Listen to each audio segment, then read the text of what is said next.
இந்த நாளினுடைய கர்த்தருடைய வார்த்தை ஏசாயா தீர்க்கதரிசன புத்தகம் 38வது அதிகாரம் அதனுடைய 15வது வசனத்தினுடைய முன்பகுதி.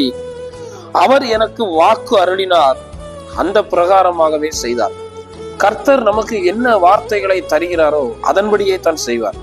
எனவே அவரிடத்திலிருந்து நாம் வார்த்தைகளை பெற்றுக்கொள்ள வேண்டும்.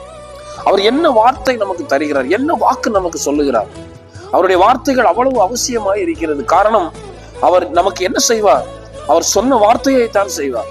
எனவே இந்த நாளிலும் கர்த்தருடைய வார்த்தைகளை ஒவ்வொரு நாளும் பெற்றுக்கொள்ளுங்கள்.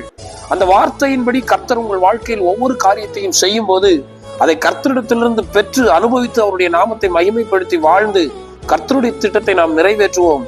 கர்த்தர் நிச்சயமாகவே அவர் நம்மை ஆசீர்வதிக்க போதுமானவராயிருக்கிறார். எனவே அவர் எனக்கு வாக்கு அருளினார், அந்த பிரகாரமாகவே செய்தார். அப்படியே நமக்கும் அவர் வார்த்தையை கொடுத்து அந்த பிரகாரமாகவே செய்து இந்த நாளில் கர்த்தர் நம்மை நடத்துவாராக. இந்த வார்த்தைகளினால் கர்த்தர் நம்மை ஆசீர்வதிப்பார். ஆமென்.